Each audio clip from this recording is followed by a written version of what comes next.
this is amazing. Oh, it's clash heads again. This is like Chaz Mostert and Cam Waters. It's motorsport, but not as you know it. Test yourself and your everyday road car. Safe, affordable, but most of all, fun. And all you need is your daily driver. Experience the thrill of a sprint day. Race against the clock at a hill climb. Or test your reflexes with an auto test. It takes just 3 simple steps to get started. Get on the start line. Search Motorsport Australia Daily Driver today. Fishies in a row. They're here to make a point and to do Eddie proud. They fan out in the background as they come down to turn 1 for the first time. It all looks pretty good, 2 by 2. We'll stop the camera here. Oh, Eddie would be proud, mate. That was awesome run around turn 1. But, contact with the fishies. He's made it through. It doesn't look like Angus has made it, but Thomas Freeman's made it through, and Angus is going to suffer the crowd coming through there to be able to turn his car around. I love riding. It's a real social thing. There's a great bond between riders. Every weekend I look forward to getting out there. It's a freedom like no other. Riding to work is a great way to start the day. Shannons insure all types of road bikes, not just classics. They offer features riders really want. It's why they're one of Australia's leading motorcycle insurance providers. Whatever you ride, whatever you ride, whatever you ride, ride with Shannons. Call 134646 for a quote. And they are off. It was a good start from Dylan de Bono. I think Phil Vella got a great start there in the background as well. You can see already cars going 5, 6 wide as they're trying to find any semblance of space. They come into T1. So far we've got 2, 3 wide as they snake down. It's Michael Cunchar that's got around Dylan de Bono. A couple of cars going wide there. Was that a bit of contact in the back? Scott Pocock caught up in that, I think, there, buddy. But it's Michael Cunchar got past, so Dylan.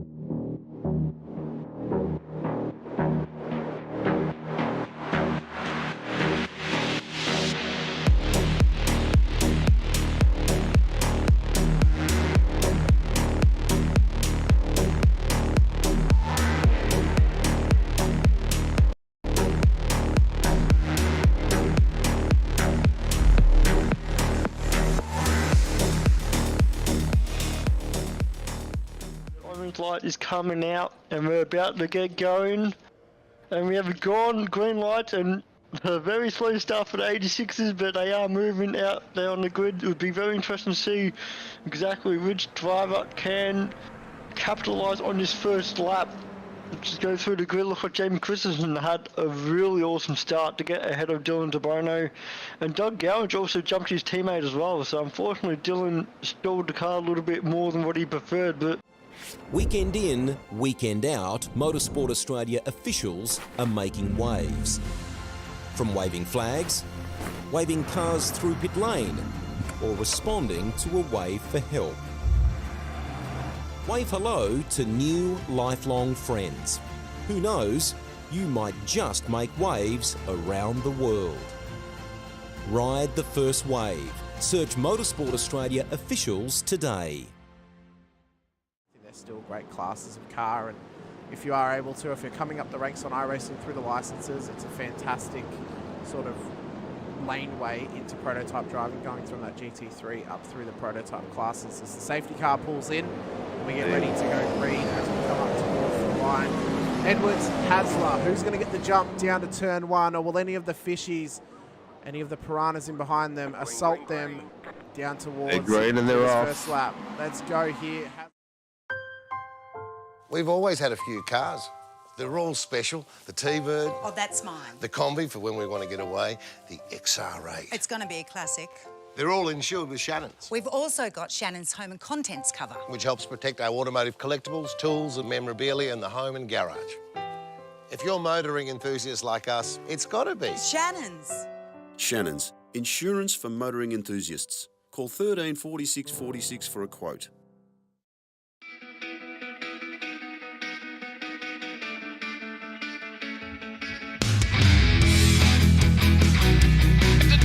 This is amazing. Oh, it's clash heads again. This is like Chaz Mostert and Cam Waters. Almost the same situation. Better contact going down the hill. Sam Noble wants to sniff on Dave Coleman now. Sam Noble bottle right now because tell you drove away from us. Hayden trying to go around the outside. This is where he could have just sent it up the inside, but he undercommitted, which is fair enough. It's very scary out there, ladies and gentlemen. Let's see if we get the good run. Dodds just absolute clean competitive shit. Really nice move. Blake Delaney had to move out of the way.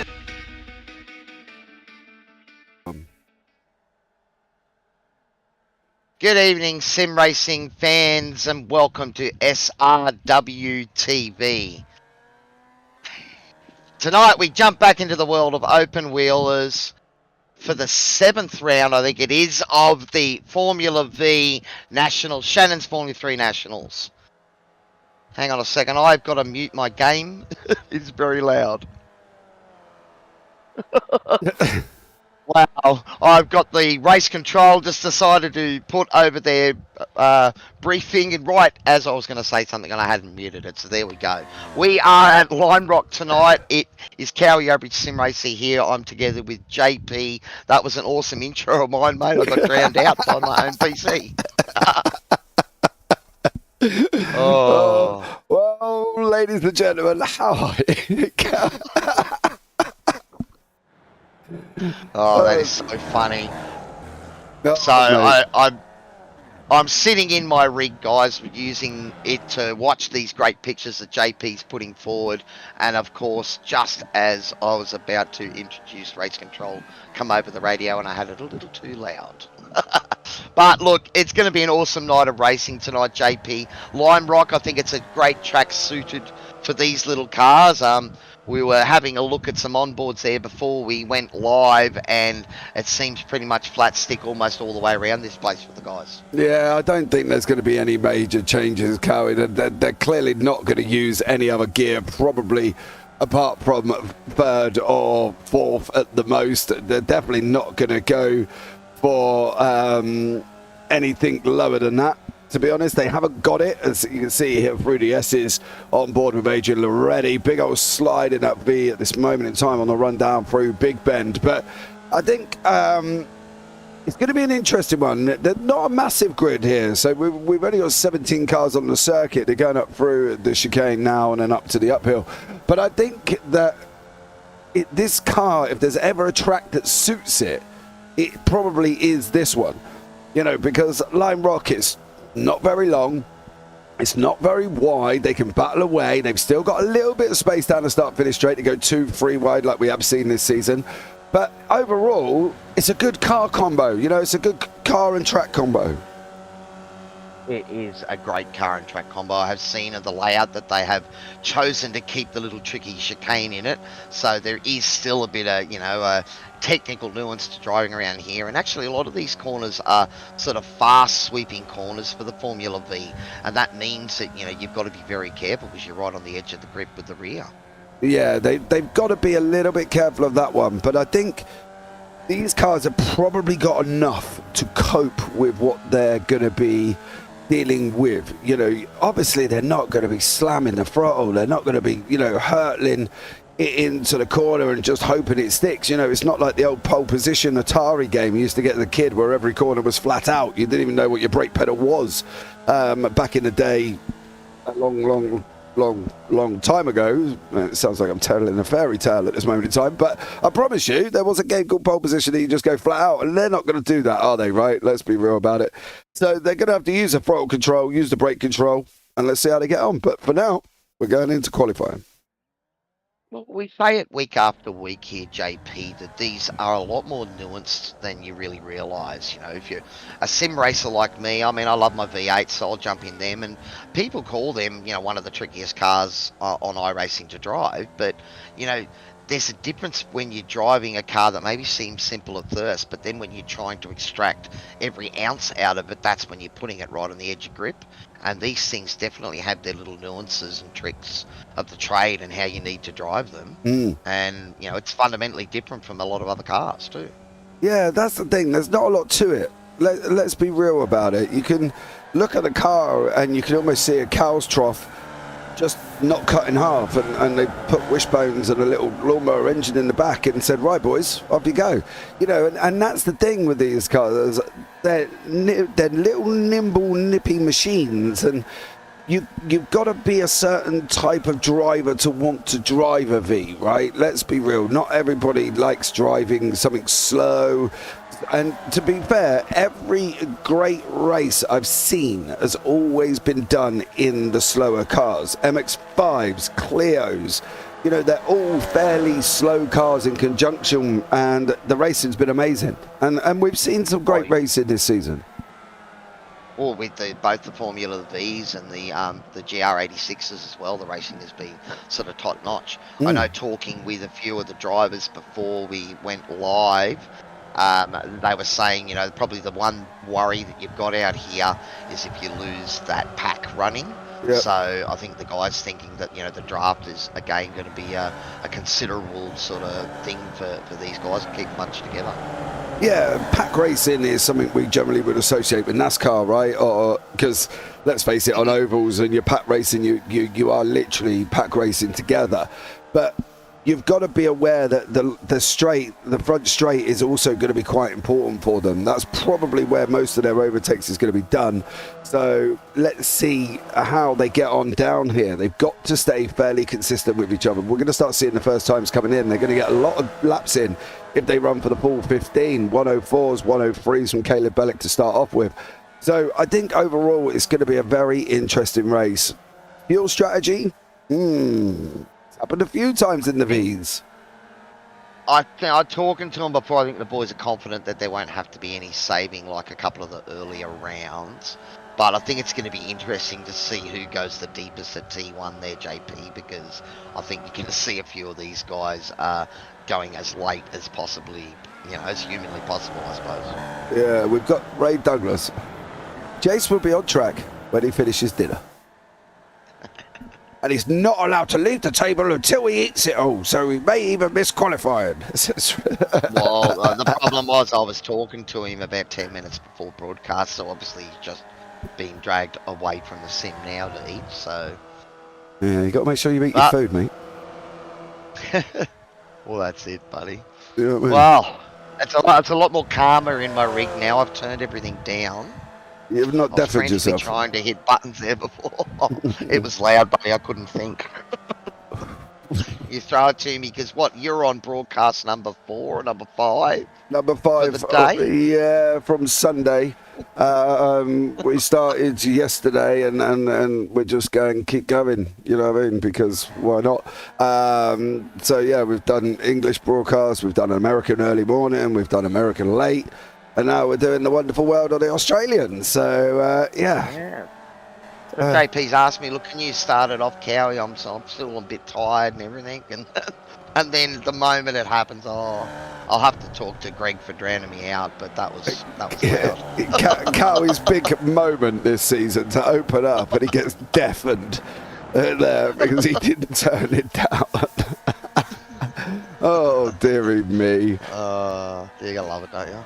Mate, you got to enjoy what we do. Yeah, otherwise you'll end up going crazy. I think that's some of the situation. There's Caleb Bellick on the track currently is going down into Big Ben, which is the long right-hander here. So I'm a fan of Lime Rock. I'm not a fan of this layout with the chicane. I prefer the uphill jump that launches the car in the air. You know what I mean? And then you come down and then the back end goes everywhere. Would they be hitting enough pace though? I think maybe the chicane offers sort of a nice place for it to bunch up. Maybe another opportunity, maybe to make a move. It's going to be a pretty risky one, but I think what we might see is those red curbs claim a few victims as the guys push the limits through that chicane. Yeah, they've got little nasty sausage curbs they've got to be a little bit careful of. And you can see with Kevin Wakefield here, who's just going into the curve. There you go, the little sausage curves on the left and the right. If they're trying to go too wide, well, okay, they're little in length, aren't they? They're not massively long. But if they go too wide through that chicane, they could be in deep, deep duties. And I think at the end of the day, they've got to be playing it by ear and making sure that they don't do that, because otherwise they are going to struggle. Bellick's got a green on there again. He's going to be over the line on a 108. Wow, it's like massive gaps at the moment. Oh, that was a slow lap for him. I was going to say I had a bit of a panic then. But we've got 102s on the board, 103s, 104s, 105s at the back end. Not a massive gap though, Cowie. That's always a good thing. 103.1, I think, Sam Chapman, so there's no one in the 102s yet. I know before, I think Sheepy was saying that all the drivers in the 103s should be shot. So he wasn't too happy with the guys doing 103s. Oh, Sheepy's done a 104 at the moment. He'll be all right. He'll get on with it for the velocities, him, lad boy. What he is. Stop your whining, Sheepy. Come on, get your job done. That's what you signed up for. Right, Mr. Douglas has finished his tea. And he is out on the racetrack for an outlap. Mind you, he's got 6.5 minutes there. I hope he chewed his food there, Ray, and he didn't just pour the bowl, pick the plate up. You know what I mean? I'm just poured it in, as I do literally with my teenager who seems to eat food as soon as it gets on the table. About 2 seconds later, he's like, right, I'm done. I'm like, Jesus. And he's like, can I have a sandwich? I'm like, God, you've got to be kidding me. Where's it all going? Teenagers do have bottomless stomachs, buddy. We know that. Oh, mate, don't. He's just at 13. He has literally got hollow legs. He will have dinner. He will have a sandwich. He will have toast. He will have ice cream. He will have it all after his dinner, like he still ain't even eaten. You know what I mean? That's why you call them hobbits, buddy, you know, because they go for second breakfasts. Mate, I can't call him a hobbit. He's nearly as tall as me. He's about 6 foot high. I think we stuck him in Miracle Grow when he was a kid or something. You know what I mean? One of the two. I think Jace would be happy with a nice little tow he got there from Chai Philo to start his fast lap. So that's what you're probably going to need here to put in a good qualifying lap. I'd say the guys that have got those threes, especially the low ones, that would be tow assisted. And knowing a few of these names out here from previous racing and seeing them, you know, race around in this Formula B, they're smart enough to position themselves, you know, when they go out on quali, make sure they've got the right amount of tow to, you know, start it all off or finish it. Stay where you are, Mr. Singovich. Thank you very much. That was Steve off the side of the circuit there currently. But, yeah, they've got to use the draft. I think it's going to be important that they get this done with a draft assisted, and I wouldn't be surprised if Chai Philo at the moment is going to get a faster lap because he allowed Douglas through, and then basically just towed him all the way through. But it doesn't look like he's going any quicker, which is a bit of a surprise considering he's been in behind Jace all the way around the lap. He's going over the line now, 104.026, 104.362, so he wasn't faster, even with the draft, which is quite a surprise. Jace got into the threes though, so that draft at the start there was probably worth a tenth or two for him. Yeah, Ray said he's an eating machine, so in other words, he doesn't chew his food, he just pours it in, and it just mulches it on the way through past his tonsils there. So sounds like a typical young gentleman here as well. So yeah, but I'm sure, I think this could be a classic. I think it could give us great racing. It's always one of them, right? We sit on the fence coming into a broadcast every single week and we go, right, which way is it going to go? Is it going to be a classic? Is it going to be Caleb Bellick, Sam Chapman, Dan Byrne just running away with it? Or is it going to be just a complete and utter chaotic race? Now, I am hoping that it's a classic and not chaotic. It has been some really good racing the last few years. I think early on, when the season first started, being a new car, there was quite a few drivers that were still finding their feet in it. We saw a little bit of chaos. But the last few rounds have been really clean and some tight, close racing. Obviously, you know, when you're driving a machine that's got no guts, I mean, you've got to really try and drive it on the edge. You maybe see mistakes, but it's been pretty clean racing and some great racing out front for the past few rounds. Yeah, it definitely has, and I think I wouldn't expect it to be any different. Do you know what I mean? These guys can put on a show, right? We know that. We've seen it all the way across the season, and I think we're going to continue to see it now. Where are we at Lime Rock? We've got Charlotte, Legends, and Tsukuba to finish off. Now, is Charlotte going to be a little bit longer? Well, it will be. Will it match the car? Don't really know. Tsukuba, however, will match the car, and I think it will give great racing. I love Tsukuba as a circuit. I think it's amazing. Charlotte with the banking, that's always going to be interesting when you introduce open wheelers to banking. You know, I mean, we saw it or a few seasons back, probably last year or the year before, when that we were doing SR8s at Indy and places like that, and starting a race on a banking and an open wheeler is a recipe for disaster. Yeah, they're going on the Legends at Charlotte, which is a racetrack. It's a version of a racetrack that I've not commentated on, so I can't say how is it going to be, because it's not the Charlotte Roval, it's not the other Roval, it's the one in the middle, you know what I mean? And it's, where are you using? You're using the pit lane as turn one. Have you ever done the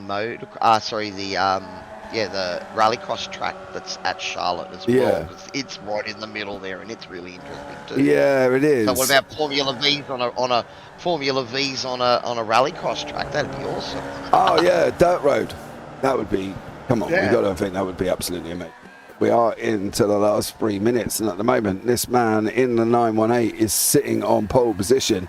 Dan Byrne in second, doing a stellar job with Loretti. Caleb Bellick down in fourth. Jace Douglas in fifth with a full belly and a full foot. I'm sure he's going to go crazy. Scott Pocock, Philo is there. Dean Sinkovich, Tyler Sheaf is all the way down in 10th at the moment. Not great for Tyler, but as we say, come on, son. No, don't do that. Them sausage curves will bite you, as he has just found out. But Chad Philo going a little bit quicker over the middle sector. And I say middle because iRacing splits this up into 4 when technically it's only 3, but 4, and he's going faster in sector 2. It is pretty tight between most of the cars. They're about a tenth or so separating the top sort of 8 cars as we get into the early 104s from that 103.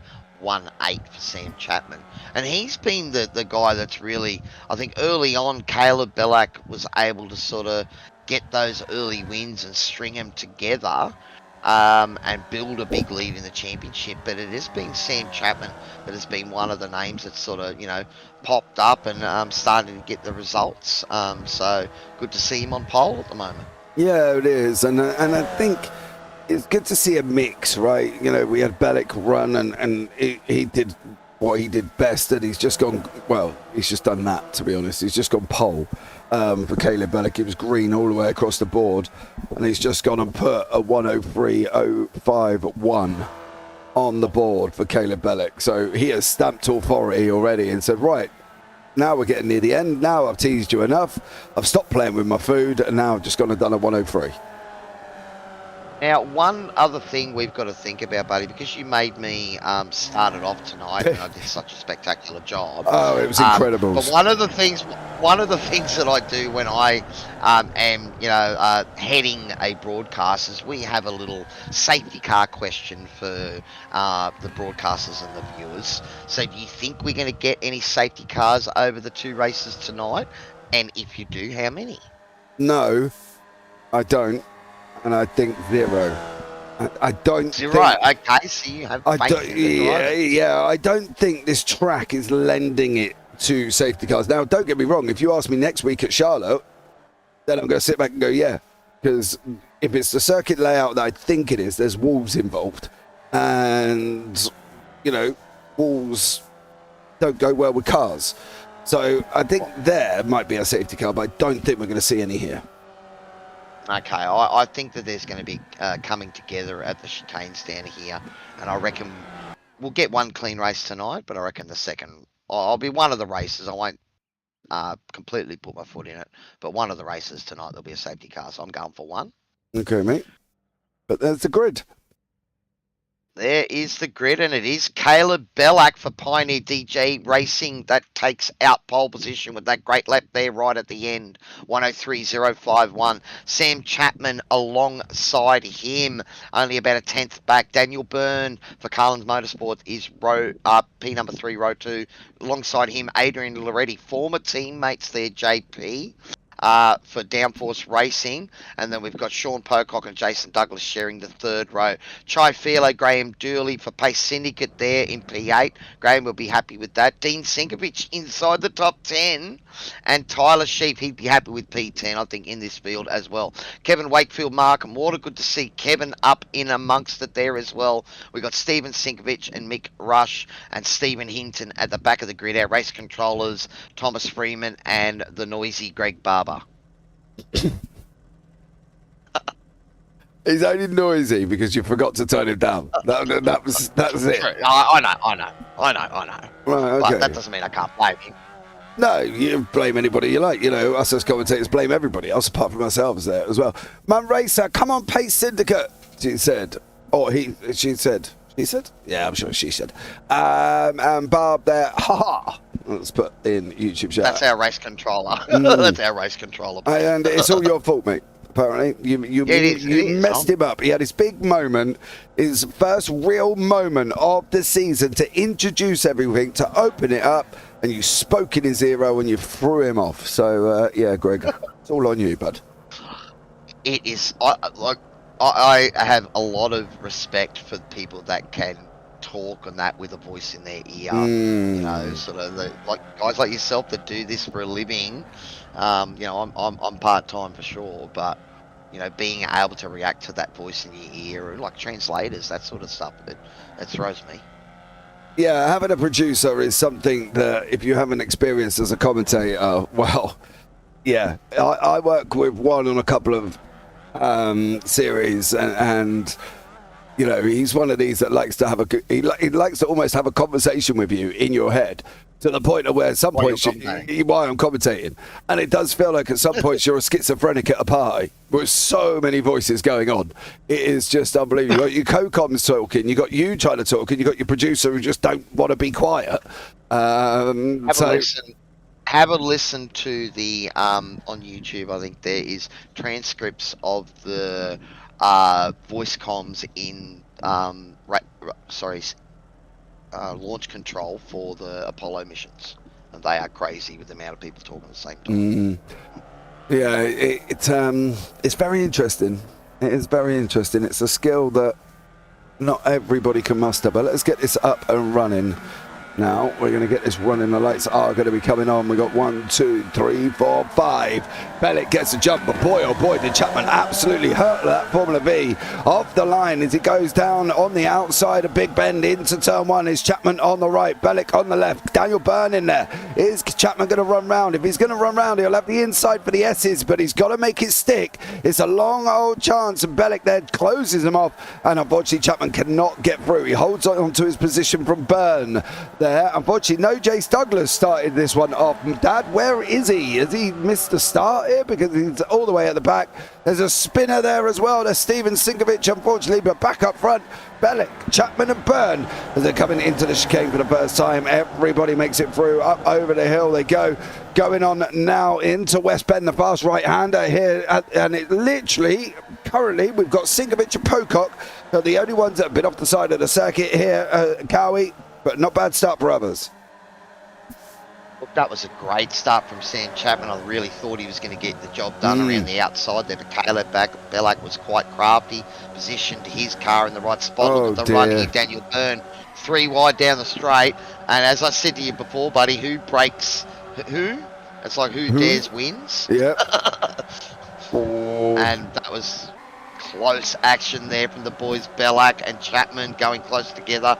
But Chapman has been able to swap, like they've completely swapped positions, the top 3, and Adrian Loretti's right on the back of him now.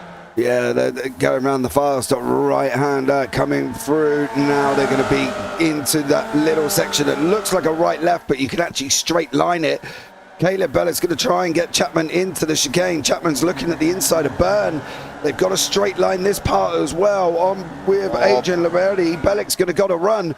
Coming out over the top of the hill. Is he going to be able to take the inside away from Chapman? He is. Chapman's got to give him space, and now slotting behind him. Now slotting. This is where Chapman's got to use his brain. Slotting behind him because we've got Loretti on the right-hand side here as well. Yeah, he got caught out there and couldn't get back on, and now already had a little bit of a half run on him there as well. But look at the difference of speed at the toe there. And now he's just looking for room. One move from Caleb Bellac. Just remember, boys, keep an eye on the rule book. You can't make more than one move. But this is some awesome racing, and Adrian Loretti be loving seeing this in front of him. Yeah, I think Loretti sat there, isn't he, patiently waiting, thinking, do I go for this, or do I just let these guys fight it out and hope that there's going to be contact? Because I think, personally, he'd just sit there. In Australia, you have this phenomenon called the Stephen Bradbury phenomenon.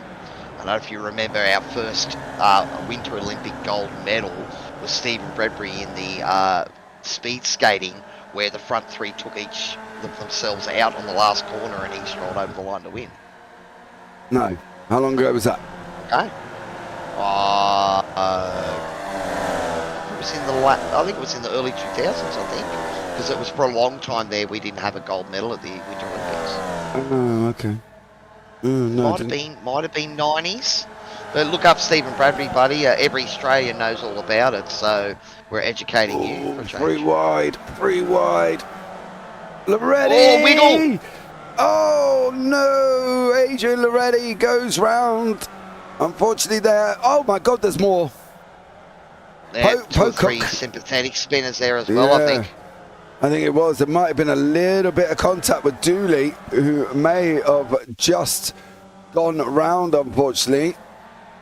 Wakefield on the radio then, so very could be a part of this. Yeah, I think so. There's one. Bit of dirt. Dooley got the outside rear wheel on the dirt and it just spun around, and unfortunately it's probably going to cost him a penalty because, Wakefield, he wasn't really at fault there. No, do you know what? As much as I love RC, but something like that, Dooley's already going. He cannot stop that car spinning, right? We know. Even if he hard hits the brakes. Chapman's trying to come through here on Tyler Sheafy's up 6 places, mind you, and has gone into 4th now, capitalising from that one. Who's that, Chai Philo? Lost it there. Yeah, Philo's just lost it as well. Wakefield's trying to go up the inside of Heaton. He's just made that job done. They seem to be heating up them tyres here, and now every time they hit the brake, the back end wants to join the front, and that's the problem currently, isn't it? Because they've got to make sure they can get them tyres back down to temperature again. And how has Jace Douglas not gained? Well, technically he is up, I suppose, because he started at the back, didn't he? So he has gained places, but at the moment he's in where he should have been on the grid originally for Jace Douglas. So a great job from him, just going around capitalising off everybody's mistakes. These two, however, have made the mistakes, and now they're back on track at exactly the same point again. I think what it might be too is, as we talked before about, that pack racing, remember when you do a lot of practice around here, unless you've got 5 or 6 teammates, you really can't generate that pack draft. And I think what you'll find is that these guys are, breaking deep into T1 because they're breaking well past the 1 sign. So there's no real marker that they're using. And, when you've got an extra few Ks an hour and you hit the same brake marker, well, you're going to go deeper. Yeah. The thing is, it's like anything, right? When you naturally heat anything, it's going to be slidey or slippy, and grip on the tyres is the same way. That rubber will only take so much on the spins, and it will only take so much when they're heating it up. So technically for them, they've heated them up now. They've now got to get them down a little bit, because obviously every time you hit the brake, it's going to be like Bambi on ice, and around they're going to go. So they've got to make sure that they get them tyres back down to a normal temperature where they're not sliding every time they hit the brakes. It's one of the things they were talking about before their JP2. So, Sam Chapman sort of breaking, falling back off the front 2. And now, that has sort of been hurting him. He's been losing a sort of a tenth or so for the last lap and a half. I think he's found half a tenth on him that time. But, 2.4 seconds in a 20-minute race, these things are getting separated by tenths. He's got his work cut out for him to get back up on the back. Yeah, it's difficult, isn't it, when you make a mistake to try and get your way back through. And some of these guys are going to be kicking it because the racing was so good at the beginning of the race, and then it all kind of went a little bit Pete Tong, as we're not even really at the halfway point here with 13 minutes left on the clock. So they've just got to kind of get their head down. I think they're going to be ruining the mistakes, and they weren't hard mistakes to control. You know, Loretti went in hot, Philo went in hot as well, and unfortunately just couldn't get the car stopped in one, and then they ended up just going round. So they've got to really kind of learn what they're now got to do for the rest of the race. They've got to make sure that they are sticking on the line, hitting your braking points. And Joe Philo and Adrian Loretti are going down the start-finish straight now. Loretti is on the left, Philo in the black, red and yellow on the, well, it's your left-hand side now, as he's coming down into turn one. Is he going to be able to run around the outside? He's tried it a couple of times. He's got to get it in. The problem is there's no bank in there. Cowie, you can't run a banked corner because there's nothing there, it's flat, and to hold that round the outside, he's got to be in front going into to corner entry. He cannot go round the outside and expect it to work being behind the car going into the corner. I think I disagree a little, because with these little cars, that first corner... I knew you would, Cowie. That first corner actually opens out, so it becomes a little bit like the last corner of Sebring, where you can take multiple lines through it. And we saw there that Loretti went on the inside and slowed up sort of at the mid-corner, and because Philo had gone around the outside, he was slowed up earlier and then was able to accelerate on the exit. So it actually brought them closer together on the exit. And I think it's one of the things that it works so well in these cars. You can take those multiple lines. You're not really worried about big transfers of weight. Like in a V8 supercar, you got on the outside there, you've got the rear wanting to continue to rotate around on you. Whereas these are a bit lighter, a bit more nimble. You can run that wider line, slow it down early, and then you know, carry more speed through the mids and corner exit. Whereas Loretti's inside and owns that piece of track, but it can maybe give you a run when you get to the faster sections. Okay, let's have a look, right? And so this is what I mean. He's going into the corner, and he's just about ahead, right? He's just about ahead here. So he's got to now get that slingshot, and he's got nothing to help him. He almost made it. He was ahead going into the corner, almost got there. And that's what I mean. He can't rely on coming from behind. He's got to make it. He cannot get it, Akawi, and he cannot get it being behind. He's got to get there from being in front. He's just not making it work. Now he's a little bit further ahead. He's going for the outside again. So if he can get his rear wheel alongside Loretti's front wheel, there's an opportunity. So he's going to go in, he's going to throw it in. He's now got to try and use a slingshot that isn't there because he's got no banking to try and move it there. And now here he comes. He just cannot get the drive. Loretti was very nice there, giving him that much room. He didn't have to give him that much room at all, but Philo makes it work, and I think that was on Loretti for not closing the exit off to allow Philo to go through, but he had to get his car almost in front of Loretti's car to make that outside work. It's an interesting one to look at because, as I say, you know, I think like, you know, very different style, different car, and you probably couldn't use it as much as you can here. But this T1 and T2 are pretty much it's a double apex corner where you're sort of going in tight at the start and then you're floating wide to open out the apex of the second corner. So it means that that outside line maybe can give you more of a straight line through the second apex. So that second corner. So that's where I suppose I was referring to it. So you are sort of right with T1, but you've sort of, as a race car driver, you try to think of the whole thing as a section before the next straight. So there, it's definitely one of those corners like the Great Southern Loop at Phillip Island, where you sort of float out a little bit and then come back in. Well, yeah. I can... We're both right. We're both right. Oh, well, there you go. I like that one. Yeah, I love that. Yeah. Yes. Well, because you are right. You want track position, but you know sometimes you can't just look at a single corner. You've got to maybe look at the complex. And with a V8 supercar, you're definitely thinking about where is the next straight. You want to make sure you're getting as much of momentum onto the next straight because it's a big V8 that goes good in a straight line, right? So But these things here, again, it's like momentum. So mid-corner actually matters a lot more for these things. You know, in a bigger car, you slow it down, you get it turned in, make sure it grips, and you get on the power to come out of it. These things, you don't have that power, so you've got to try and find that balance, carry some more speed. So I think sometimes those outer lines can really come into play. Yeah, I get what I do get what where you're going, and I fully understand it, but you need assistance. And if you haven't got the assistance, you're going to be in trouble. It's like anything. When you look at certain things, you've got to be aware of how you're going to make something work. You can look at a racetrack and think, right, I'm going to do it here. This is where I'm going to work. And obviously, Philo has been working on turn one, right? He's been working frantically at turn one because he's run the outside line a few times. But it only does work if you can get that kind of slingshot motion.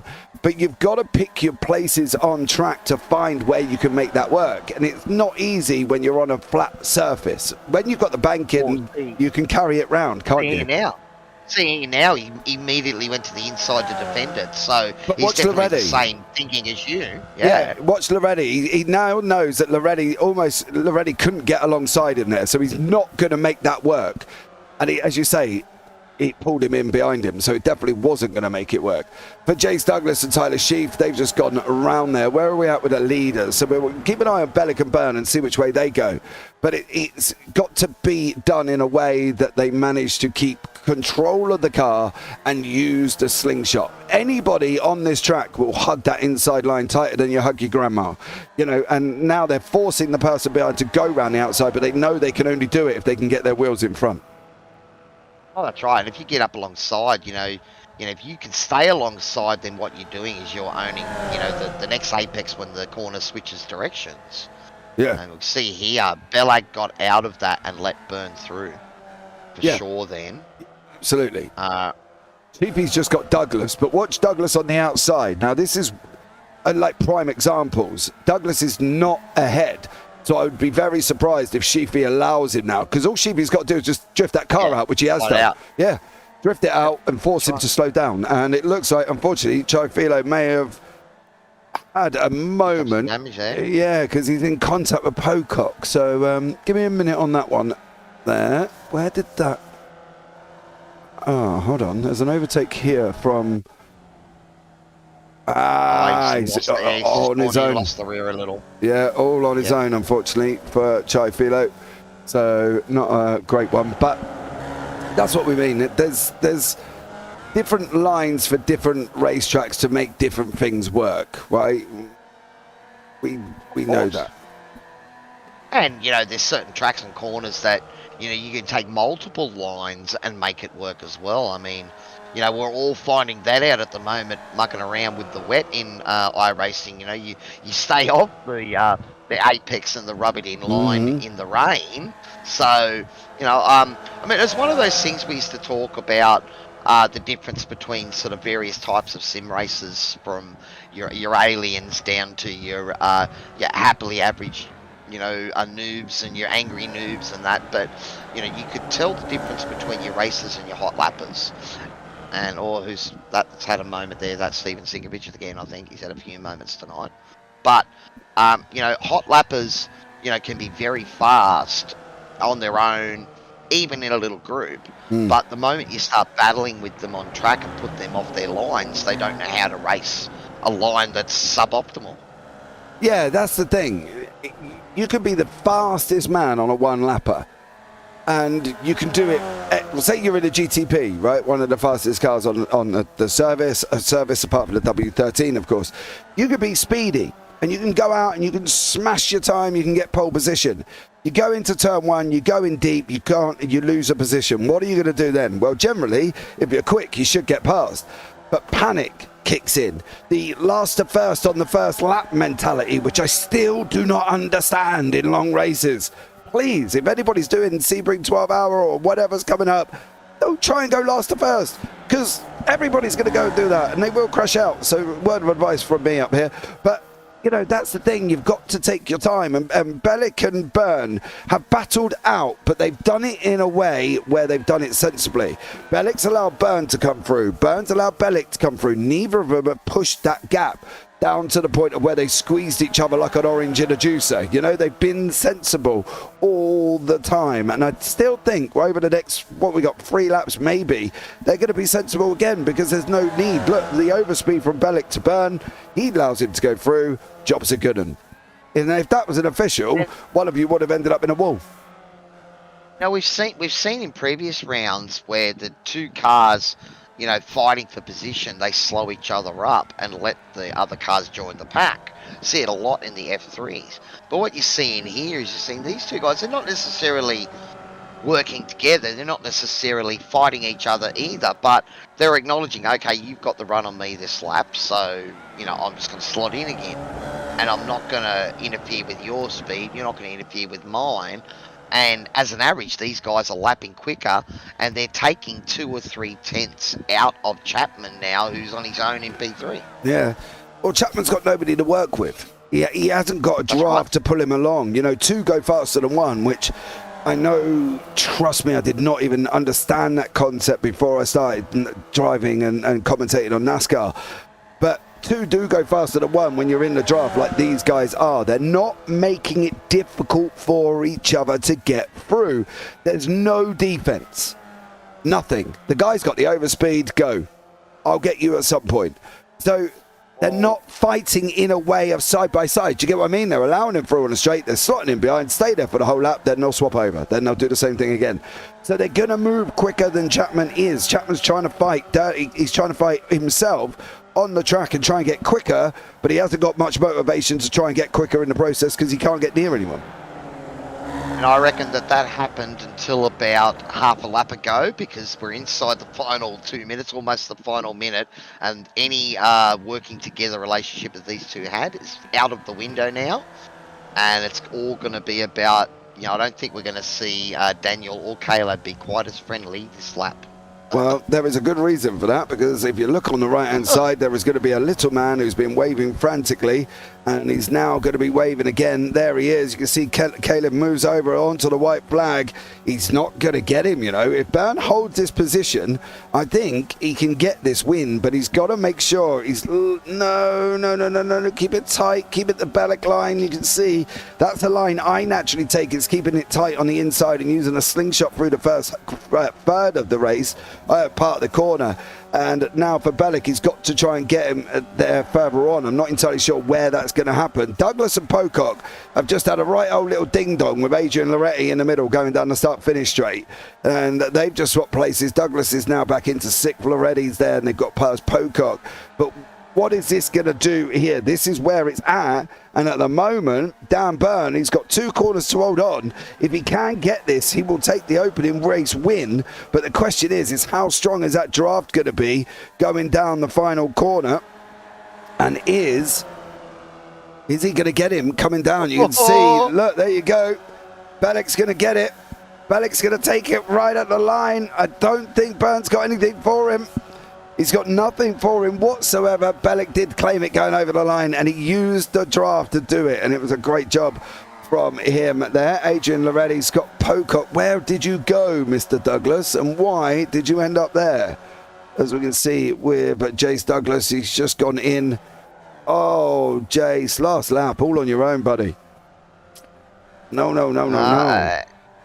It's that we're that close to the, like, these guys are breaking so deep and carrying so much speed into that T1 that sometimes it's hard to know when you're right on the edge of that grip limit. You know, you hit it one lap and it feels good, so maybe you push a little bit harder the next lap, it feels good, then you eventually just push that little bit too hard and the rear goes on you. Yeah, Adrian Loretti, that happened to him earlier in the race, remember? Yeah, there's been a lot of people that it's happened to throughout the race, hasn't it? And this is the thing, you know, one of the things for me is how you set your sounds up within iRacing. And you may sit back and go, what, James, what are you talking about? It's the volume of the sounds around you that makes you can physically hear things. Like, I don't have everything turned right up. I think I've got my tyres and my spotter, my engine's turned down, my main my Masters turned down as a little bit as well, just so I can hear what the tyres are doing. You know, are they on the edge? Are they going to slide? Are they going to, you know, you've got to be aware of this situation. But race 1 results here. Caleb Bellick is your winner. Got him down Byrne on the final stretch down into the, across the line. Stamp Chapman in 3rd, Dean Sinkovich 4th, Tyler Sheep in 5th. Then we've got Adrian Loretti, Scott Pocock, Chai Philo, Kevin Wakefield, Graham Dooley, Martin Walker. Jace Douglas has just come in YouTube chat and said computer shut off, apparently. Stephen Sinkovich in 13th, Heat in 14th, Mick Rush in 15th, Greg Barber 16th, and obviously Thomas Friedman are both race control. So there we go. But that's how I set it up. But that's because obviously I want to hear what my tyres are doing to know if I'm on the edge here, Cowie. Look, that is what you try to do as a sim race. You want to be able to hear your tyres, turn everything down. Doesn't mean, like, I run still with the engine on, and that's why I can hear it. You know, you do a lot of shifting by the engine sound. But, you know, lots of us have got little toys in our rigs that, you know, just enhance that further. You know, if you've got a butt kicker, you can set your butt kickers up to give you those rumbles and road textures and stuff. You know, a lot of people, I know that when my butt kicker's not working and, you know, I'm in a race, it feels strange, like I'm missing something, you know. And, you know, there's all little things that we add to our rigs over time to, you know, try and find those little bits, rumble motors on your pedals, all that sort of stuff. But you're right. I mean, you know, you still got to trust your ears. You know, I think that Max Verstappen even has a video out there on YouTube telling people to do the same thing. Yeah, you've got to. So there we go. Mum Race, we missed some things in YouTube chat. Mum Race, thanks for the explanation. JP, like the car comparisons too. Ray Douglas, there's a lot of pseudonym or AKA drivers in the game. Mum Racer, got to raise the bar to beat these guys. Agreed. That's why I joined to help with the other categories like the V8s. She also likes the dirt road idea, which is quite good there. And obviously, Jace with his computer. Ray with, well, not a so sympathetic response to Jace, mind you. And Sheafy, well, I threw that big chance out the window. Well, yeah, but you've got one more to go and make it right now, buddy. So, come on. Crack on. Oh, you know, Dean Sinkovich might give you a bid for him because you did throw it away and he took it, mate. P4. Was it P4, P5 for Dean? So he'd be pretty stoked with that. I think it was P4. Mum Racer, she loves my Rallycross Formula V idea. So we make that round number 9, make that the finale. Oh, I love that idea. I don't think they'd be happy with me. I don't think they'd be happy with me. The boys. I'm wondering, Mum, Mum, it sounds weird me saying that, but I can't be able to say the whole thing. Are you Stephanie Piccoli? I do wonder. You know. Oh, I've seen Steph in the chat with her own name, so. I don't know. I don't know. Well, have you really? Oh, she'd be saying he almost cleaned up Dean thanks to the curb. Lucky both of us survived. Oh, Mum said no. And Mum Rosa saying no. Okay, well, Di Friedman. Woo, there we go. Di Friedman. Nice Di. Nah, look, some awesome racing in that first race, JP. I mean, we saw what happened. A couple little moments, and then the sort of the pack got separated up to what 3 or 4 different battling packs there. But no safety car, buddy. So at the moment, you know, you're looking good, and I need sort of chaos and mayhem to rear its ugly head in race number 2. It's not going to happen. I think your optimism. There's too many long runoffs. I think next week at Charlotte, if they hit a wall, then yeah, they're going to be in trouble. But as Sheafy said, he could have taken out Dean at the chicane there because those sausage curbs. Oh, I thought someone might have killed their car by now. Yeah, but was the thing is that a necessary moment where you need a safety car? Are you really going to give somebody a safety car just because they've had a little bit of contact? If there was a 6-7 car pile-up, I get it, safety car it. Just 1 or 2, you know, Tyler making a silly mistake and that. I don't think it needs a safety car. I think these cars are probably a little bit more robust than an F3 too. You know, F3s here at Lime Rock, that chicane would be absolute death. Get it wrong. Yeah, I agree. Absolutely. And of course now the F3's gone over, well, most people have gone over to the new Dallara, haven't they? Super Formula Light. But here is the grid there for you on your screen, Cowie. Yeah, look, we will be going to the Formula Light 2, remember, buddy. But here is the grid for race number 2, and it will be Graham Dooley for Pace Syndicate and Kevin Wakefield sharing the front row. Chai Filo, Scott Pocock, Adrian Loretti and Tyler Sheep. Had a great battle there, Adrian, after his little mistake. Was battling with those boys, so they'll be enjoying that. Dean Sinkovich, Sam Chapman. Now, Dean will be stoked with P4, and he's right amongst the quick guys, so if you can slot him behind him, he might do right here. Sam Chapman, Daniel Byrne, Caleb Belloc, those three have been our big performers this season, so expect the three of them to be battling each other just as hard as they battle their way through the pack. Martin Walker and Jason Douglas sharing the 6th row. Steven Sinkovich has had a bit of a torrid time out there. Stay away from him. Other drivers are probably staying. Well, alongside him is Stephen Heaton and Mick Rush behind them, bringing up the back of the grid. So, look, it's going to be tight for those fast guys in the mid-pack, but we know they've got speed. They've shown they've got patience. But the boys that are up front now, they're going to be relishing this opportunity to lead away the race. Yeah, I'm a bit worried, though.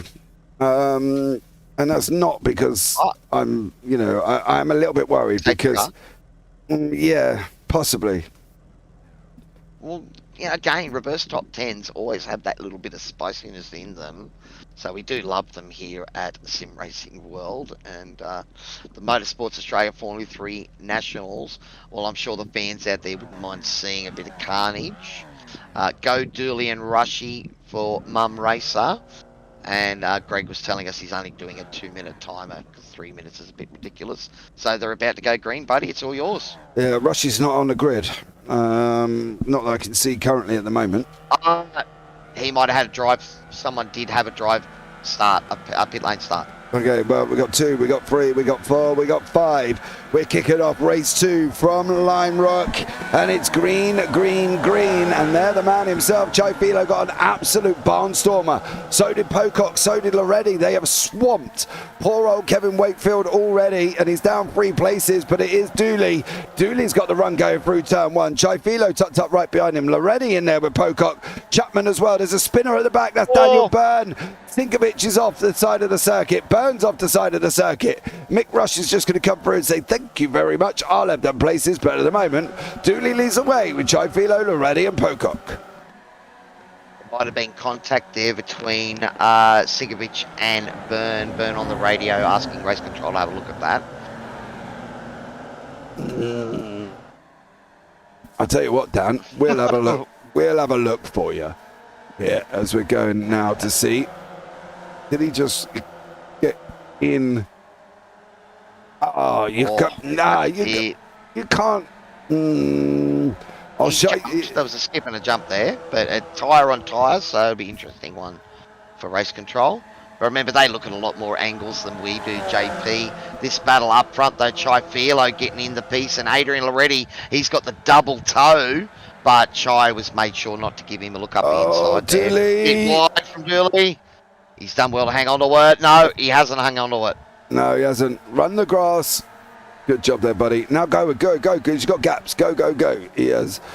Sam Chapman's got Bellick and Pocock with Tyler Sheaf and Wakefield in there. And I think with Chai Filo is now going to make that run up front and try and escape, basically. That's what he wants to do, because look at this gaggle. We've got Chapman, Bellick, Pocock, Wakefield, Sheaf and...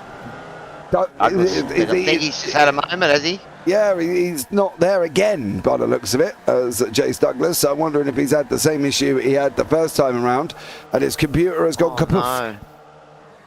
He's tumbling down the water, so I think you're right there, buddy, because he was right in the mix of it. That's unfortunate for Jace.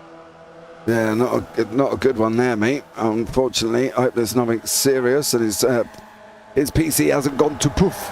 But there we go. Bellick's going to try and run the inside line under Chapman now. You can just let him go, and he did do that. What's going to happen with Pocock? We've got obviously Dan Byrne trying to come through the field. He's just now cleared Steve Hinton. He's got a long way to go, mind you. About 3 seconds up the road to get Dooley, and then it's everybody one after the other. But at the moment, Chai Filo, Adrian Loretti leading the front, and these two stuck together like glue. I've seen this somewhere before. And race number 1, these two, after both making a little mistake, they're back in the pack a bit and had their great battle right at the end. Well, now it's a battle up front for race number 2 honours here. So we'll maybe stay on board already here. Let's see how powerful that toe is and how he can make the run down into T1. Yeah, it's how he is going to clear. Now, what, if anything, Filo should come directly to the right about now, but unfortunately he can't because Loretti got the run off him. So Loretti is not, Filo's not able to be able to do that. There he is there. You can see that's where Loretti is as we're going side by side. Again, Loretti's going to have it. Filo's not going to make it through this time. I think from their point of view, they need to kind of escape, and they have to escape this little gaggle of cars with Bellick, Chapman and Pocock, because otherwise we could end up with a 5-car fight there. And as it looks like Tyler Sheep has just tried to go up the inside of Wakefield, didn't quite make it through that time around for Tyler, but Adrian Loretti, Chai Filo still fighting it out. Yeah, I think like race number 1, if the front two not necessarily work together, but as you said before, don't try to defend. He's got the run, and you let him take the run. He'll lead the next lap. You get the run on him and take it back the lap after. And as you said, they work together. Then that would work. But it looks like already Loretti just opening out a little bit of a gap here over Chai Filo. So getting to the front, showing that he's got good speed. So now what he's hoping is he can break that toe of Chai, and basically, he gets caught up in this 4-way battle from V2 behind him. Well, Bellick's going to just make that move on Pocock going down into turn 1. Pocock's got no answer whatsoever. Sam Chapman is now on the back of Chai. Chai's now on the back of Loretti. Bellick's going to be coming on the back of all of them, and Pocock, just for good health, is going to be jumping on the back of all of them as well. So it's going to be literally a 5-car piggyback race around Lime Rock. Jace Douglas, computer shut off again. Black screened and then restarted. Black screen? I get a blue. I don't ever heard of black. What about you, Cowie? Got a black screen? Well, black screen just means everything goes off, really. That's when your computer turns off, your monitor's still on, you go black screen. Yeah, you don't want to see blue screen of death. That's when the computer's said something is really, really wrong with me. I'm not just restarting on you, I'm deciding to stop and not start again. That's bad. Yeah, but that's here, where I'm this at. great little battle pack. Scott Pocock trying to stay with him. Be interesting to see how much of a draft he can get with 2 or 3 cars behind him. 4 wide. Right. 4 wide, looking for a way through Caleb Bellac. How good is that? And Sam Chapman, see, he got that outside run going there that time. But he was ahead of him. Right around. Yeah, but he had the momentum, you're right. And it's one of them scenarios where if that had gone 4 wide, that had gone horribly wrong. They were no way making it through. I tell you what, if that had gone 4 wide, all 5 of them would have been involved with that, and Wakefield and Dooley and Byrne would have come through and took the 1, 2, 3, because it would have been chaotic. And then, just maybe, there might have been a safety car because all right. But it didn't happen, did it? And it looked like... Pocock's just missed it. Yeah, I know you was. You're like, I can't let JP win this morning. Or this evening, I should say, because obviously you're different time zones. Wonderful world we live in. Yeah, Scott, I think, got checked a little bit there coming through that chicane, got a bad run, and these guys have grabbed a second on him. So that's how close it is sometimes too. Make a little mistake and it just, you don't get the run, and look, already these 3, we're missing Daniel Byrne up in this fight, but Adrian Loretti, his former teammate with Kittens, now with Downforce Racing. Well, the Downforce Racing boys, they are a force in F3s. And I'm not surprised that Adrian's at the pointy end, because made that little mistake in race number 1, but he showed that he had pace. When he made that mistake, he was at the pointy end. Yeah, it was. Burns caught up to Wakefield and Dooley. Now he's going to want to say, guys, look, I'm not being rude. Beep, beep, let me through.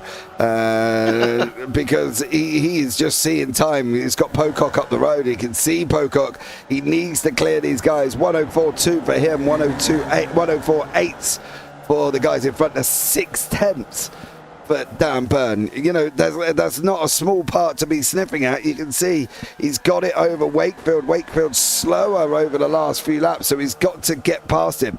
There's not a shadow of a doubt for Dan Byrne. He is losing time hand over fist.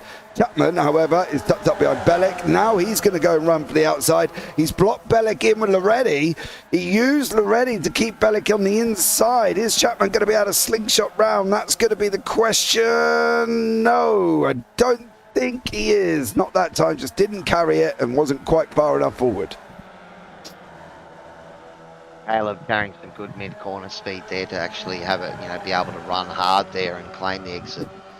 Because as you said, that's right, it's all about making sure you can maintain the, say, you're up the inside there for T3. Is it T3? Yeah. They come through the chicane up over the hill.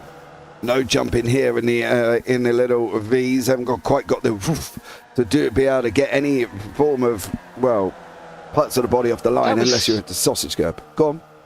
That was interesting there because Loretti went to the inside there. I think maybe to break a bit of the toe. Because when he came out after the chicane there at the bottom, he went straight over to the right, whereas the other cars stayed outside. Chapman's running in the grass. Go on, Ball wide. I thought it was going to be ball there, buddy. Stop it. You just want a safety car. Behave yourself. Bellick's going to run the outside out of one. Chapman almost been able to get alongside Loretti, now down into third. Gibilo in fourth. Chapman is looking for the inside. He just can't quite get enough of it for Sam Chapman. And then Caleb Bellick's now up the front. Now this is the moment. This is the opportunity. Are you going to capture it? Or are you going to let Bellick go? Because if they fight, Bellick's gone. Bellick's gone anyway. He's lost it. Oh, sorry. Sorry, Caleb. He has looped it. He's looped it there. So I don't know if he's had that change of direction, a little flick coming out of the chicane, but ready, sausage curb. Yep, 1, 2. Yep, there it is. Oh, both of them. Oh, Chifilo did a great job there to avoid him because he chose poorly and got away with it. So one of the decisions you've got to make as a racer in a moment like that is left or right, and you've got less than a split second to make it. He chose poorly and still managed to avoid the incident. Look at this. See, he chose poorly. Yeah. He saved it. So normally that decision would have killed him. Yeah. Yeah. And the safety car, but it was good driving. He should have gone the other side without a shadow of a doubt, followed everybody else through. But you don't know. You don't know, man. Sometimes you've just got to make that call. And if you saw that on board there, all the smoke and everything was on the right-hand side, so I'm not blaming him. I actually think, going left was a knee-jerk reaction that, and once you've committed to it, well, you got to own it, and he did well. I think the thing is, you never like driving straight into smoke, right? Because you're always sitting there going, there's going to be a car here. It's like a Days of Thunder moment where he's on the banking and there's smoke everywhere. And Tom Cruise is absolutely bricking himself to go through it. And his engineer said, you can make it, stay on the high side, you can make it. And he did. But that's not always the case when you're sim racing, because your natural reaction is to try and turn, as we can see these guys going 3 wide, 3 astern, down into turn 1. Pocock's back up there as well. He's on the outside. Don't risk it for a biscuit, as Chapman has just taken the whole table.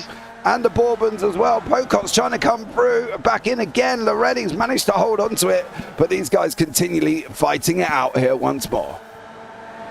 Well, another analogy when you're talking about that Days of Thunder moment, there was an interesting one with Shane Van Gisbergen, and I think one of his first oval, it might have been the first oval in the Xfinity series, but he got involved, he got wrecked, I think it was less than 10 laps into the race. But what he actually said, and the team had said after the end, is that there was a wreck in front of him and he actually got out of the accelerator and got hit up the butt. Because the expectation is that you're supposed to stay in it. Yeah. But the thing is, you don't. Naturally, you don't. And this is how it's going to play out. Let's have a look at this as these guys go down. Loretti's going to get the inside. Pocock's going to try and go through the middle of the two. Is he settling out? Chapman's been pushed out to the outside. Chapman's made that outside work a little bit over the last few laps. He's not going to get the slingshot this time around. He'll get Pocock, but he won't get Loretti and hold on to that second place. And that is exactly what you're saying as well. You do have to stay in it. You're supposed to stay in it. Like, I've had it recently at Bristol, and, you know, there was incidents all over the place, and there was a guy just coming. He literally got shot up into the moon. He was punted that hard. He was put up in the air. And that was the thing. The guy behind stayed in it, but really, he probably had a good 3 seconds between the car behind him. So maybe lifting might have been a little bit of a good idea before he sent the guy up into the space world. It's interesting, you know, different categories of racing maybe treated differently, and you know, Gizzy going over to America to race their series, you know, well, it's a different type of racing. Now here, these three here battling hard. Caleb Bellac's about 4 seconds behind. Do you think he's got a chance of getting onto the back of this with 7 minutes to go, buddy? No. No, not a chance. I think he's too far. He's not fast enough. That's what I mean, and which sounds weird when you put Belek on the same thing, but he's doing 104.77s. The guys in front, even though they're battling, are still 104.2s, 104.3s, and 104.6s. So he's not even putting time on them. That's right, it's that pack racing again that we're talking about. You know, three cars together are going to be faster than one on its own.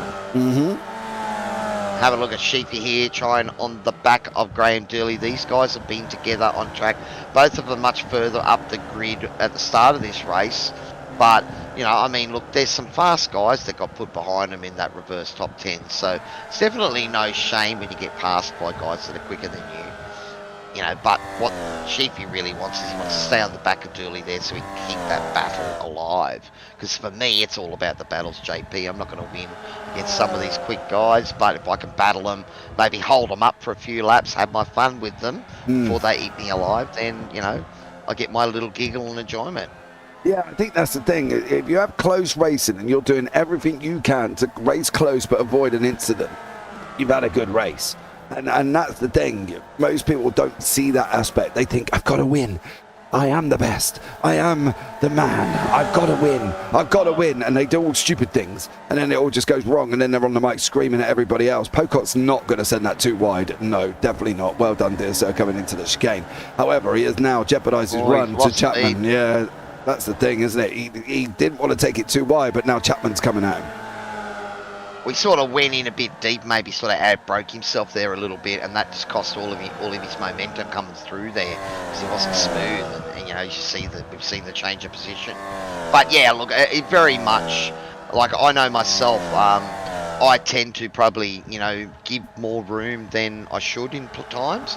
So, you know, because I love battling with people and cars up alongside me, that's fun as.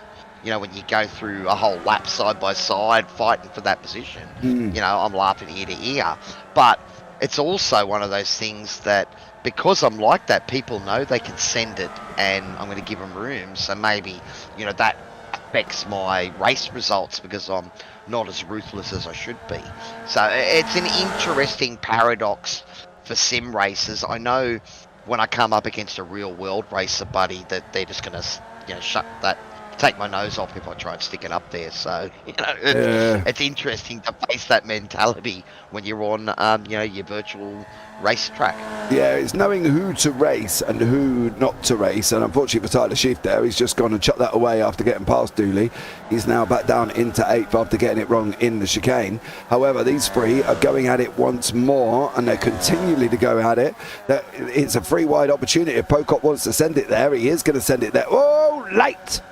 Don't do that, Mr. Middleman. There, but Chapman, he's going to have to run. Oh! All day with that going on there.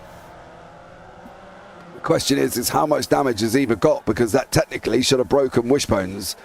So it looks like they might have got away with it here, to be fair. And Sam Chapman, well, it cost Sam Chapman time as well. I don't know if that car's broken or not either, but he's now got Daniel Byrne on the back of him.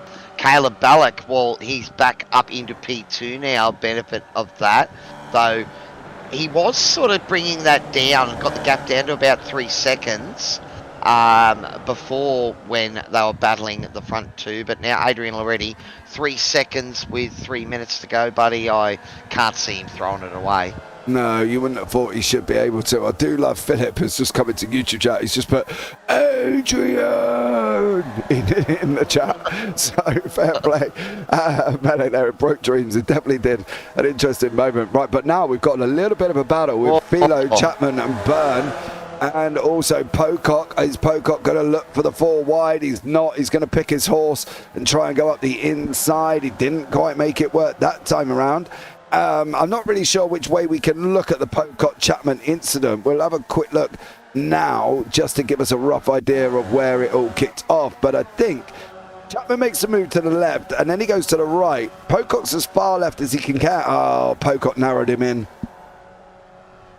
Yeah, look, I think it's sort of one of those things that he maybe tightened his angle there on entry, trying to carry speed. Because, you know, if you go much wider than that at that speed, Scott, you weren't going to keep it on the track. So I think sometimes this is one of those ambitious moves that he possibly shouldn't have tried to be quite as aggressive. But get near the end of the race, buddy, I suppose these boys are ready to throw down the hammer and have a real hot dig at it.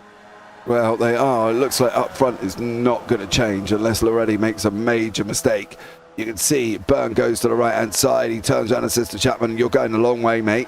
You are not coming through. Chapman's going to get that outside line. He's got his wheels in alongside Byrne. Can he make it stick? He made it stick before it even got into the corner. Now Chapman can tighten it off if he wants to. He's got gap to take his nose off Byrne. He did do that, and Philo and Pocock didn't swap positions. And in the back is Kevin Wakefield. Go, Kev. You've got the opportunity to gain some places here, mate. Go for your life. But it's going to be the final lap this time around for Loretti and Bellac. As they, Bellac got handed a lifeline by that incident, to be fair, didn't he? And he didn't look like he was going to get it, and now he has, and is now sitting in second place. We've still got Sam Chapman and Daniel Byrne. Yeah, they're a few seconds back from him, so that won't change. But yeah, look, I mean, Caleb unfortunately had a moment there with the chicanes of death, or the red sausage curbs of death. But didn't quite kill him. And, you know, I'm actually surprised that Sam Chapman and Scott Pocock are still going as well as they are, because that looked like a pretty heavy contact between them. Yeah, in hindsight, Pocock's got the inside of Philo. Didn't quite make it stick. Philo got the run and managed to hold on to it. Burns just got Chapman. So it's at the moment, Loretti, Bellac, Byrne, Chapman, Philo, Pocock, Wakefield. Your top 7. Is Wakefield going to go for any more? That's going to be the question. But it's going to be that run down the start-finish line that we've seen the overtake done. And we saw it in the last one with Bellac and Byrne. Daniel Byrne, he's had pace all season. But have we had a chat to him yet? I don't think we've had a chat to him here in the Formula V's. So would this be his first sort of podium, especially in the feature race? It would be for the season. Not entirely sure on that one, but Loretti's going to come round and take the victory in race 2. Bellac's going to get second place. Great job from them. We can see further back how this one's going to pan out. Who's going to get this? Burns on the right. It's going to be Chapman. Here comes Philo. Oh, it was Chapman. Picked him into the line again for Dan Byrne. Oh, poor old Dan. He's been just that run on the last. The boys have got to run behind him on that last lap, that last 2 corners. And yeah, we can see that the tow has been quite effective, you know, in each of the races tonight. Yeah, what's Sinkovic's going to be able to do? Is he going to be able to claim heat? And just as he goes over the line, he's not now.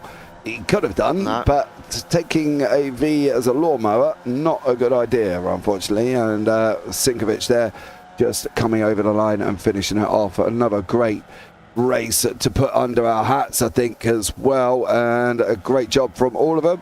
But I tell you what we'll do. There's the results for you, Cowie. Go for it. And it was Adrian Loretti for Downforce Racing that takes out the feature race for tonight, race number 2 here at Lime Rock.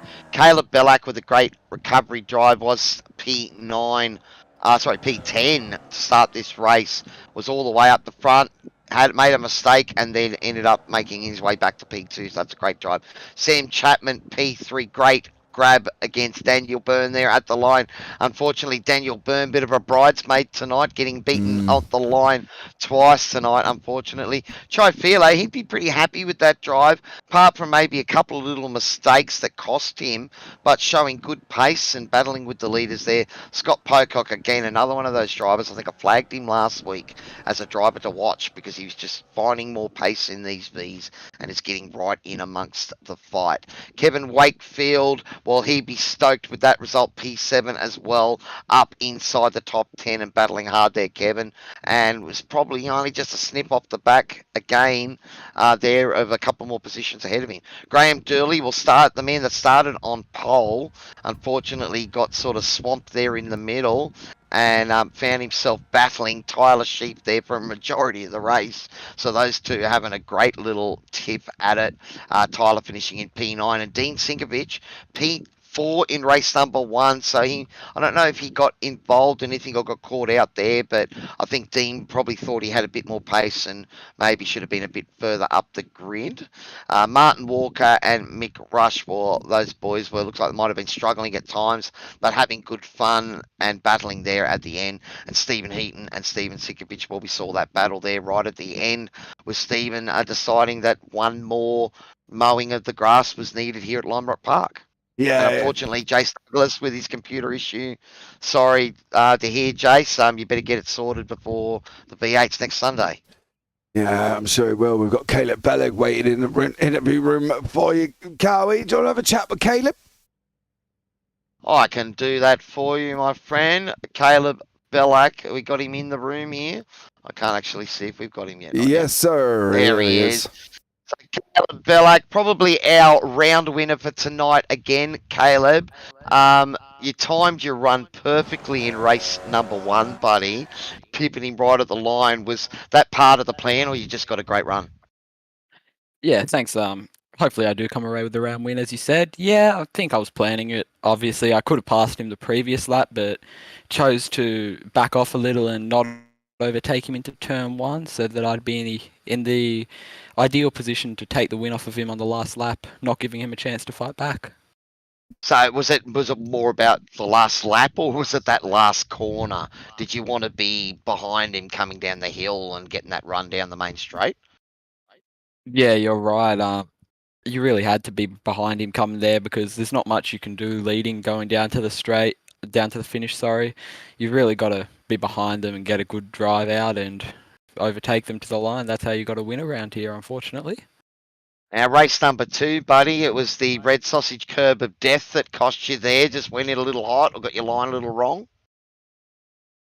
Yeah, I've done that countless times in officials. It'll work all fine all day one day, but the next time you'll hit it and it'll just want to spin you. Not much you can do there, is what it is. So we'll just go with the results on paper, not with the story that went with it. Well, at the moment, they tumbled and plummeted in front of you to hand you back P2 for race number 2. But, with P1 race 1, P2 race 2, I'm sure that you've got the round win, buddy. So I suppose, the luck's still with you. I know you've been driving great, but you've been able to avoid a fair amount of the carnage so far this season. Yeah, you're right. Thanks. It's been a great season so far. Obviously, we've had a couple of good battles, like we had in the first race there. I had a couple of upsets, like I had in the second race, but, you can't win them all, so we'll take that. Won the round by 6 points to Sam and Daniel on equal seconds, so that's always good. Now, JP's thrown this over to me because he's barely holding his eyelids open at the moment. JP, you got any questions for Caleb before we ask him who's giving you all the support out there? No, to be fair, just a great drive. But I wasn't expecting that one. Cowie, thank you very much for that one. No, Bella, you did, an incredible job, and I think it's going to cement the championship for you. Charlotte next week, interesting layout. Never been there myself. Have you ever been to that layout of Charlotte that we're going to go for? Oh, well, I can't give the competitors an edge. I can't tell them that I have because then they'll go practice. So no, I haven't. That works, mate. That works for me. All right, Caleb, well, in all honesty, buddy. Sorry, in all honesty, I love the track. I've done too many races there. It's probably my favourite track on the calendar. Really glad that we're actually getting to go there, and hopefully hopefully, I say, I can get a gap and not have to do any slipstream battles out of the last corner. But have you done the layout that you're looking at next week? It's not your normal Charlotte Roval layout. Yeah, it's the Legends RC long course. That's my favourite track that the Formula V calendar goes to. So done a couple races around there. All right, well, good luck, everyone. Caleb for the victory next week, then. Yeah, don't go put any money on me too early, mate.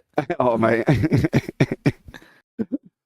Well, Caleb, mate, it was another awesome drive tonight, buddy. Who would you like to thank out there? And congratulations on your round win. Yeah, thanks, guys. I'll start with SLM Motorsport. Thanks for the support they give me. Unfortunately, none of them could spot me tonight, so hopefully they all get a bit better. Thanks for Pioneer DJ, the sponsor on the car, and thanks to you guys. Always here, happy to have a chat and supportive of me. Thanks, guys. Cheers, buddy. Well, there is Caleb Bellack, our current series leader, and probably he's got it wrapped up by now, I would say, JP.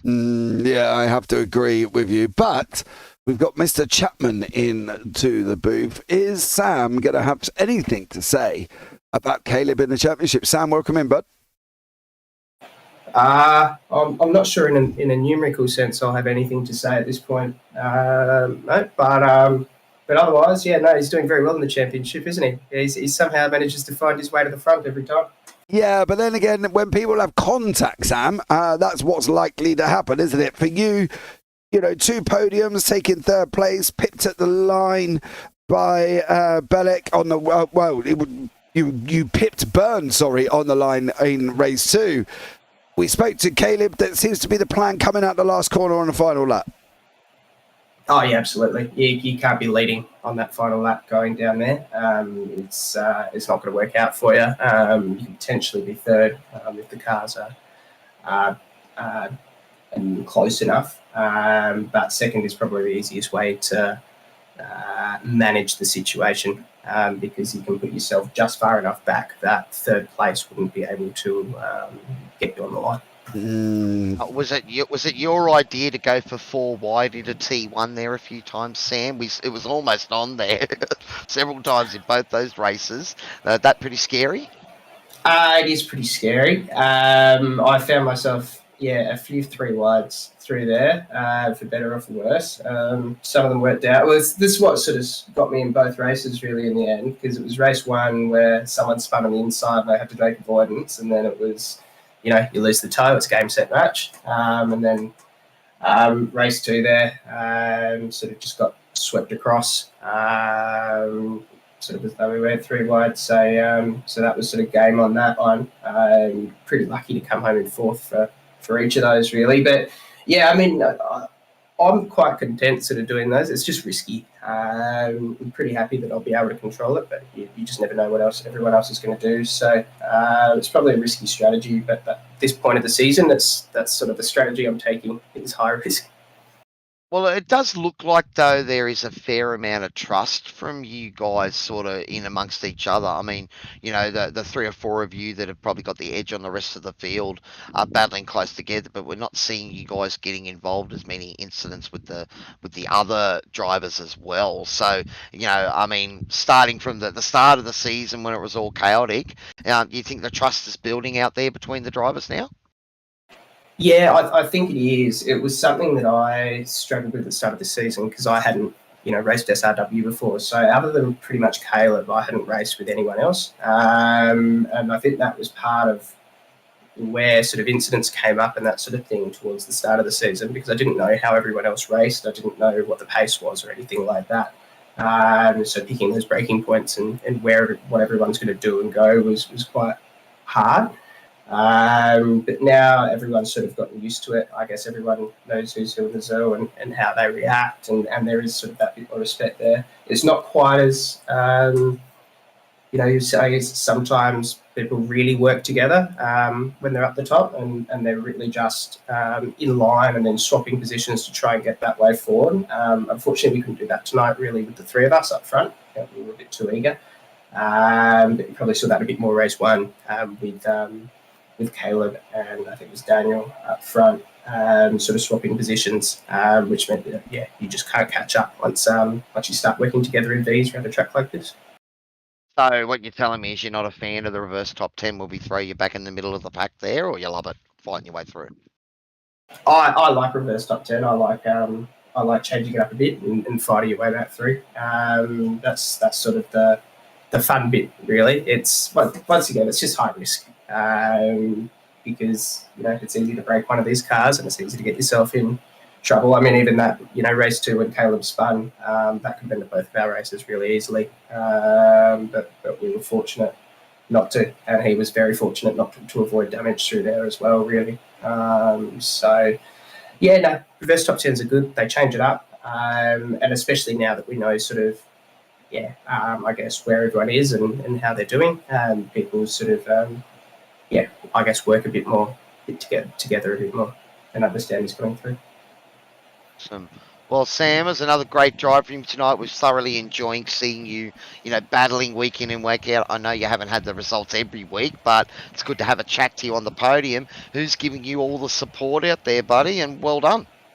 Well, no, I'll shout out to Dan. I think he's watching. But yeah, other than that, thank you guys. Thanks to the racers tonight and everyone else putting in. Awesome, buddy. Well, congratulations once again, mate. We are thoroughly enjoying your racing, and week after week we're seeing you in amongst the hunt, fighting the Bellacs and the Burns and the Philos and little Reddies, mate. So we are loving it. So well done. Thanks, man. Awesome, JP. Well, one left to go, buddy, and it is our no, I'm not going to say surprise race winner because he got to the front and ran away with it. Adrian Loretti for Downforce Racing, mate. Awesome to talk to you again, buddy. How does it feel having the W on your chest? Yeah. Hey, Gary. It's been a while. Yeah, buddy. Yeah, good. Yeah, no, good. It was a fairly good night, apart from my little stuff up in the first race where I magically lost it 3 wide and avoided everyone. But it was good to get the win in the second one.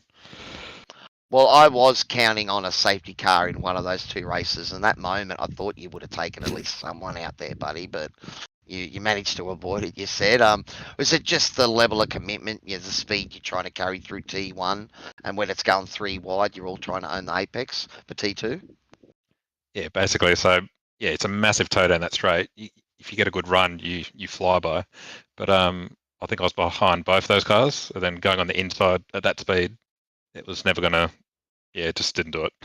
So the thing snapped on me, then I almost caught it, then it snapped again, and then it went again, and just kept going back and forward. But thank God I didn't take anyone out. Well, I've said before they're a trickier car than you think to drive these things. You've been spending a lot of time in the F3s, and this season you've sort of taken a season off the F3s, to focus on the Formula V. How have you found the experience? Oh, it's a completely different car. Once you get the hang of the last few races, I'm definitely, I think, getting close towards the times of the guys at the front. But it's a tricky car, very, very different. Do you get thrown around much in your motion rig in this thing, or is it a bit more sedate than the F3s? No, you get thrown around, especially going up that hitting those bloody orange things.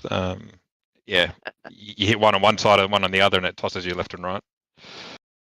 Well, JP, it has been a while since we've had Adrian into the booth, so I can't let him go without you having a chat to him. You got any questions for our race 2 winner tonight? Tell me about your last lap, buddy. How was the old legs? Was it flickering? Was there a little bit of nerves there? You obviously had a slower one than you probably had throughout the majority of the race. What was it like going into that last lap? Did you think, oh, God, am I going to make this? I can't make any errors, and just making sure you get round cleanly? That's basically what I did. So I was looking at the gap to Caleb. He was still 2.5 seconds back. And I just sort of took it a little bit easier, probably half a second slower than I normally would. But as long as you can stay a second ahead of the car behind, then you're sweet. Yeah, I think that's what we said as well, Cowie, didn't we? The fact that you've got to, be far enough ahead to break the draft, and you did that. Is this like?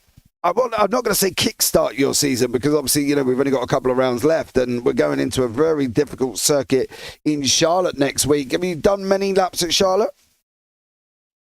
I have no idea. so no, I haven't.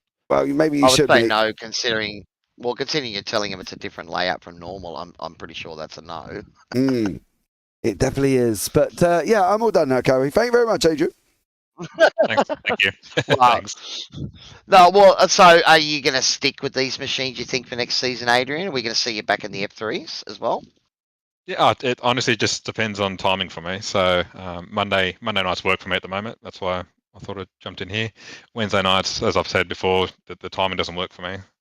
Otherwise, I'd still be in there. Well, the DFR boys would be certainly happy to have you on board. You've been their representative here tonight, walking away with victory in race number 2, buddy. Let us know who's giving you all the support out there, and congratulations on your victory. Thank you. I'll just shout out to Scott as well for accidentally taking out Sam and helping me sort of run away with it in the second race. So thank you to that. But yeah, thanks to Downforce Racing, to AML Technology, and just a shout out to my kids, Daniela and Michael. So yeah, you and Sam were having a great battle there for the good portion of that race. I suppose it was a bit unfortunate, but buddy, it's been a while since we've had a chat to you, so it's awesome to see you up on the top step. So congratulations, and hopefully we can have another chat to you before the season ends. Thank you. See you later. Well, JP, had a chat to our podium spot tonight. What do you think of the take of the racing here tonight was, buddy? Even the best can make little mistakes, I suppose. Yeah, that's the thing, isn't it? Nobody was completely free of errors. And they all had their moments. Loretti, Belek, Chapman, Burn, Philo, they all did it. Pocock did it. Everybody did it. So nobody can go away and say, right, I was 100% consistent, because as we know, they all made mistakes. But I think that's something to learn of. I am so interested to see what next week brings, because that layout is a layout that nobody, I do not even think in all the broadcasts and all the leagues I've done, ever use that layout next week at Charlotte. So I'm dead excited about that. Belak seems to think that's his favourite one, so maybe we'll be eating words and he'll run away with it. But, I mean, he's commanding lead on the championship now. I don't think anyone can realistically catch him. So we're just going to come down to those, those individual races, because it's not like he's running away with this championship, but he just keeps positioning himself at the right time, to take advantage on that last lap. I think that's the thing. It's that vitally important section where we turn around and say, you can lead on lap 1, but if you can't lead on the last one, what's the point? And Belek has managed to lead on the last one, and that's the situation. He's done a great job. Took the win over Burn in race 1, got second in race 2, made a mistake, as we saw. So I think overall, he's done a great job, and you've got to lead. You've got to lead on the final lap, because otherwise you're not going to win the race. Oh, if you can make a mistake and still come home in P2, it tells you that it was maybe a bit of a difficult or a mixed night of driving for all of the drivers tonight. But JP, I have no idea what Charlotte's going to bring. You seem very excited to see what it's going to bring, buddy. I can't wait till next week. It's going to be another awesome round. Yeah, absolutely. But I think that's going to bring it to an end here as well from Lion Rock. Thank you so much for joining us for round 7. Much love to you all who's come in to the YouTube chat as well. Don't forget, if you are watching it live, like, subscribe, turn on the bells. And if you are watching it back, well, you can do that as well. Don't forget, leave us comments if you have anything you want to say to us up here in the SRWtv booth. But for now, guys, I've been JP alongside Cowie. Take care. Have a great week. And you never know, we might see you on a track sometime. Good night.